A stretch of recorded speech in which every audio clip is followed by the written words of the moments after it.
కావేరి, వచ్చినప్పటి నుంచి నిన్నొక మాట అడగాలి అనుకుంటున్నాను, కానీ కుదరట్లేదు.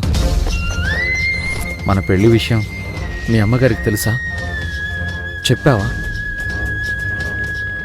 గా ముచ్చట్లన్నీ ఇప్పుడెందుకు అర్జున్ బాబు, తర్వాత మాట్లాడుకుందాం. కావేరి, ఏంటి వెళ్ళిపోతున్నావు? ఏమైంది?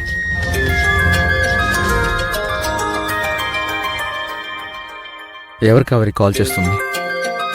గంగా అర్జున్ బాబు. హే, అవునా? లిఫ్ట్ చేయి, లౌడ్ స్పీకర్లో పెట్టు. గంగా, అక్క, నీకు మంచి న్యూస్ చెప్దామని కాల్ చేసిన. ఏంది గంగా? అమ్మ నీ మీద కోపంతోని బావకి వేరే అమ్మాయితోని పెళ్లి చేద్దామని ఫిక్స్ అయిపోయింది. ఎవళ్ళే అది? స్నేహకక్క. Thank you so much Ganga, భలే గుడ్ న్యూస్ చెప్పావు నాకు.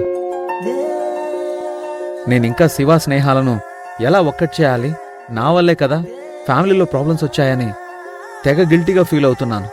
అమ్మయ్య, మొత్తానికి ప్రాబ్లం సాల్వ్ అయిపోయిందన్నమాట.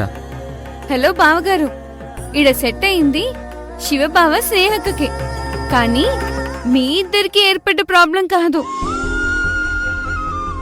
ఈడ అమ్మ మీ పేరు ఎత్తితేనే నిప్పుల మీద మిరపగింజలేసినట్టు ఇల్లు మొత్తం షేక్ చేస్తుంది. అసలు మీ గురించి ఎవరెంత మంచిగా చెప్పినా, మీ ప్రేమని అర్థం చేసుకోమని చెప్పినా అమ్మ ఇనే పరిస్థితుల్లోనే లేదు.